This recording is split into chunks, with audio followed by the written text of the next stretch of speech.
Messieurs, nous allons poursuivre cette édition. Nous annonçons que nous avons un invité ce soir, le docteur Ben Kaboué. Il va nous parler de cette journée de Papa Wemba. Vous le savez, cela fait 8 ans qu'il disparaissait. L'artiste musicien congolais Papa Wemba. On en parle juste après ce jingle.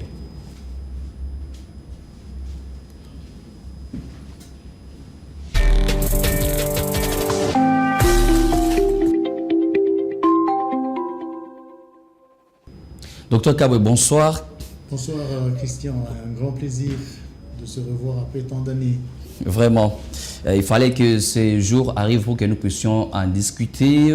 Mais avant de poursuivre, je rappelle que vous êtes le propriétaire du projet Papa Wemba Medical qui est né juste après cet incident malheureux qui a vu la disparition de Papa Wemba, n'est-ce pas, en 2016. En 2016, effectivement, comme vous le savez, Papa Wemba est mort sur scène à Abidjan. C'était un dimanche 24 avril 2016. Il n'y a pas eu de manœuvre de réanimation autour de cette mort. Le lundi 25 avril 2016, le ministre honoraire de la Santé de l'époque, le docteur Félix Kabange-Numbi m'appellera le lundi matin à 6 h pour me demander si j'ai suivi ce qui s'est passé à Abidjan. Je lui dis effectivement, ça m'a beaucoup bouleversé de voir un homme de cette trempe mourir sans qu'il y ait eu à côté de cette personne qui pouvait porter les premiers soins. C'est ainsi que le lundi 25, le ministre Kabange m'a appelé et le mardi 26, je suis allé à son cabinet, à l'hôtel Intelligent. Oui. Il m'a reçu et je suis allé lui proposer mon projet. Papa Wemba Medical. Papa Wemba Medical. On en parle, mesdames, messieurs, cette nouvelle en bref, 24 avril 2016, 24 avril 2024, et cela fait 8 ans jour pour jour depuis qu'il disparaissait l'artiste musicien et patron de l'orchestre Viva la Musica, Papa Wemba. Pour rappel, l'icône de la rumba congolaise avait tiré sa révérence à Abidjan, en Côte d'Ivoire, sur scène, alors qu'il était invité à prendre part au festival FEMOA, festival de la musique urbaine africaine. Auteur, compositeur et interprète, chanteur et cinéaste, Papa Wemba a marqué de ses empreintes ineffaçables l'histoire de la musique, tant sur le plan continental que national. Sa belle voix, ses belles chansons et ses innombrables productions scéniques resteront à jamais dans la mémoire collective. Les Congolais et les Africains garderont pour les temps indéfinis de très bons souvenirs de cette icône de la chanson. Voilà, qui nous introduit pour échanger en détail avec vous, docteur Kaboué. C'est à partir de cette mort de Papa Wemba, il fait un arrêt cardiaque. Personne n'arrive à le réanimer et c'est de là qu'est née l'idée de Papa Wemba Medical. Tout à fait. Papa Wemba Medical, en fait, c'est un projet pour vulgariser les gestes simples qui sauvent. Quand il y a un arrêt cardiaque... Qu'est-ce qu'il faut faire quand il y a un arrêt cardiaque? Voilà, justement. La question, quand il y a un arrêt cardiaque, que faut-il faire? La réponse... on fait les gestes simples qui sauvent. La réanimation de base. En anglais, on appelle ça Basic Life Support. 3 gestes. Lesquels? Le massage cardiaque externe, la libération des voies aériennes supérieures et la ventilation artificielle. Comment se fait le massage cardiaque externe? Le massage cardiaque externe se fait la victime couchée sur le dos, l'opérateur à genoux à côté de la victime. Il met ses 2 mains sur le thorax, au niveau de la, je vois. Au niveau de la poitrine, en prenant comme repère... C'est 2 mains comme ça? Oui, les 2 mains comme ça. Ou les 2 mains comme ça. Sur le thorax, avec comme repère le sternum. C'est l'os qui sépare la partie gauche et la partie droite du thorax. Et il va appliquer des compressions sur ce thorax. Pendant combien de temps, par exemple? 30 compressions pour 2 insufflations. C'est-à-dire? C'est-à-dire, il va masser le cœur, 1, 2, 3, 4, 5, 6, 7, 8, 9, 10, jusque 30. Et il fait une insufflation, 2 insufflations. Donc, il essaie de faire respirer la victime. Ok. Et puis, il reprend jusqu'à ce que le cœur reprenne. Et si ça ne reprend pas pendant, par exemple, 5 à 10 minutes? Là, 5 à 10 minutes, on continue à le faire. On continue à le faire. C'est-à-dire, on peut le faire tout seul, tout comme on peut le faire à 2, tout comme on peut le faire à 3. Tout seul, c'est-à-dire, la personne va masser le cœur, la personne va ventiler.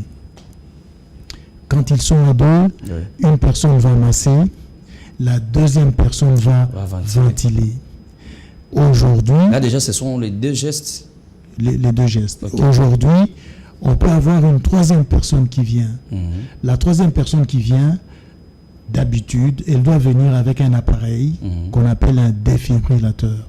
En fait, un appareil qui va donner un choc électrique au cœur pour le faire repartir. Et ce qu'on attache souvent au niveau du nez et la bouche, c'est ça le ventilateur, c'est quoi? Ça, c'est un ballon d'embu.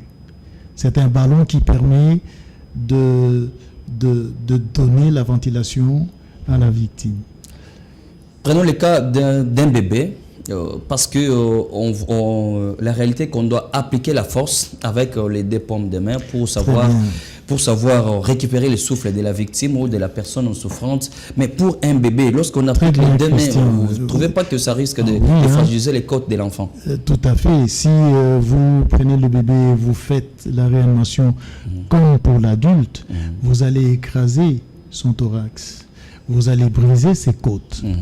Donc, le massage cardiaque chez un bébé est tout à fait différent du massage cardiaque chez l'adulte.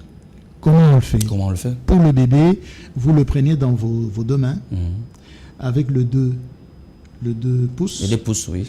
Vous mettez sur le sternum et vous massez. Doucement. Doucement. Ou bien vous pouvez le faire avec un doigt ou votre pouce.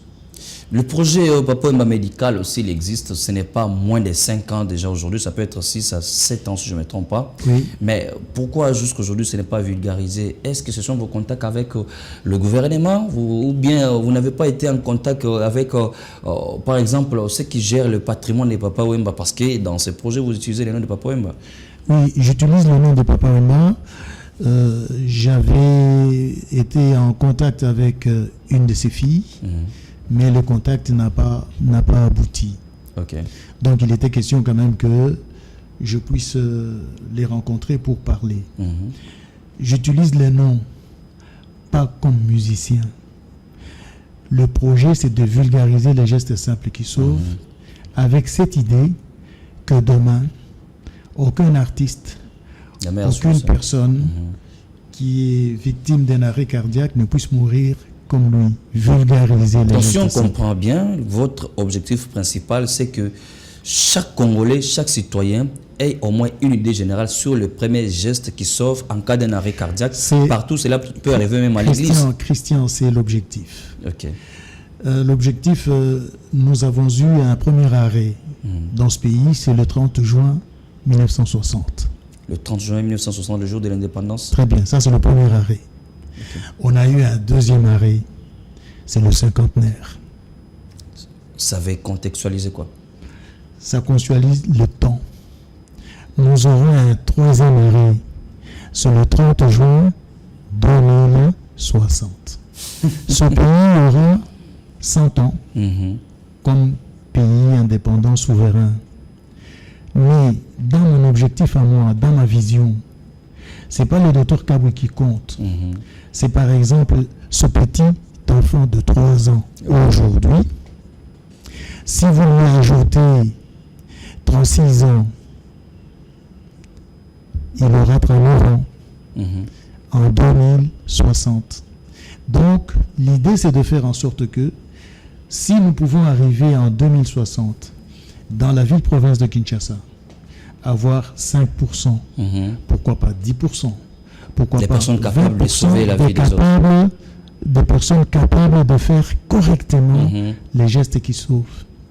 Et c'est ce que je suis en train de faire au niveau de l'université, au niveau de mon département. C'est lui l'université de Kinshasa. L'université de Kinshasa. C'est lui d'anesthésie et de réanimation. Nous avons ce que nous appelons la chaîne de survie. La chaîne de survie intra-hospitalière et la chaîne de survie extra-hospitalière. C'est-à-dire? Dans la chaîne de survie intra-hospitalière, c'est-à-dire à l'intérieur de l'hôpital, c'est d'apprendre à ceux qui vivent à l'intérieur de l'hôpital comment réaliser les gestes simples qui sauvent. En étendant cette activité aux différents départements, la médecine interne, la pédiatrie, la gynéco-obstétrique, l'ophtalmo, la chirurgie maxillofaciale, etc. Parce qu'on doit progresser, docteur. Je rappelle que d'ici là, au mois de juillet, vous aurez d'autres événements. Ce sera dans le cadre de plutôt Mandela's Day. On va y arriver. Dites-nous aussi vos contacts actuels avec le gouvernement, par exemple le ministère de la Santé, qui naturellement devrait vous accompagner dans cette perspective de pouvoir sauver la vie de plusieurs Congolais. On voit par exemple les cas de ce qu'on a connus comme les événements de la francophonie. Je suppose si quelqu'un pouvait être étouffé, vu le nombre de gens qui venaient et qui connaissent un arrêt cardiaque, et s'il n'y a personne qui pouvait sauver, je me dis, si le gouvernement pouvait vous soutenir. L'idée essentielle est la suivante. Quand il y a des grandes manifestations, il doit y avoir des équipes capables d'intervenir en cas d'arrêt cardiaque. Vous avez cette ceci a été possible avec les Jeux de la francophonie. Je pense aussi que ceci a été possible avec l'arrivée du pape. Donc, l'idée, c'est de faire en sorte que quand on a des événements de grande importance, quand il y a une grande messe, mettons au stade de Martyrs, quand il y a un grand meeting, quand il y a un grand match de foot, qu'il y ait des équipes dédiées à faire cette activité. C'est un peu le sens de la démarche qu'on est en train de faire, de façon que la partie chaîne de survie extra-hospitalière, où nous avons plusieurs cibles, on est en train de travailler petit à petit. 8 ans, c'est pas beaucoup, mais 8 ans, c'est aussi beaucoup. Un dernier message ce soir, parce qu'on doit poursuivre. On pourra peut-être avoir aussi des émissions spécialement élaborées pour en parler, parce que le premier geste qui sauve, c'est très important pour tous les Congolais, pour tout le monde, parce que l'arrêt cardiaque, on ne sait pas à qui cela pourra arriver, dans quelles conditions, en quelles circonstances, mais si au moins il y a une personne qui connaît vous prendre en charge, ça sera une bonne chose. Un message? Oui, Christian, je pense que le message, je saisis l'invitation. Peut-être à une prochaine émission, j'aimerais une équipe avec des mannequins pour qu'on démontre comment cela se passe. Un message...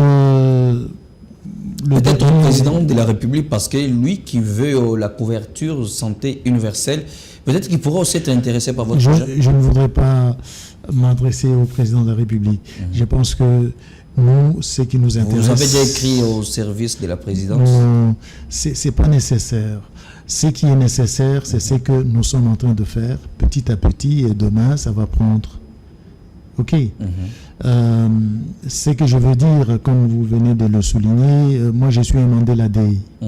C'est-à-dire un homme d'action tourné vers le changement. Mandela dit ceci. Ce qui est important dans la vie, ce n'est pas seulement le fait d'avoir vécu, c'est la différence faite dans la vie des autres qui détermine enfin notre façon de vivre. Donc, notre objectif, c'est de progressivement sensibiliser, former et pérenniser. Vous voyez, mon cher ami Christian, j'ai fait le massage cardiaque dans les maternelles. OK. Déjà, vous le faites dans les écoles? Dans les écoles maternelles, dans les écoles primaires. Cet enfant de 3 ans à qui on apprend le massage, c'est pas pour aller sauver une personne sur la rue. Non, l'idée, c'est que cette personne, déjà à l'âge de 3 ans, est capable, apprendra demain, il dira, tiens, il y avait un vieux médecin qui nous avait appris ça à l'école, je dois le faire. C'est ce qui est plus important. Donc, ce qui est important dans la vie, ce n'est pas seulement le fait d'avoir vécu, c'est la différence faite dans la vie des autres qui détermine en fait notre façon de vivre. Docteur Ben Kaboué, merci beaucoup. Christian, ça a été un plaisir. Je rappelle que vous êtes le propriétaire du projet Papa Wemba Médical qui a tiré son inspiration. Propriétaire, c'est peut-être trop dire. Je suis initiateur voilà, du projet Papa Wemba Médical, dont l'objectif est de vulgariser les gestes simples qui sauvent, avec comme prochain arrêt le 30 juin 2060. Et vous avez tiré l'inspiration suite à cette mort de Papa Wemba le 24 avril 2016 sur scène en Côte d'Ivoire, parce que c'était un arrêt cardiaque. C'est ce qui vous a inspiré à créer Papa Wemba Médical pour pouvoir apprendre aux Congolais les premiers gestes qui sauvent. Mais seulement la question la plus importante aujourd'hui, on n'est pas à Matongé. Est-ce que ce qui se passe à Matongé, ils ont prévu des équipes? Peut-être que la prochaine fois, vous pouvez me répondre. Merci beaucoup, Dr Kaboué. C'était vraiment un plaisir pour nous de vous recevoir sur ce plateau. Moi aussi, un grand plaisir, Christian. Mesdames, Messieurs, nous allons poursuivre cette édition. Vous le savez, nous l'avons annoncé au sommaire. Le président de la République, Félix Antoine Tshisekedi Tshilombo, a procédé à la pose de la première pierre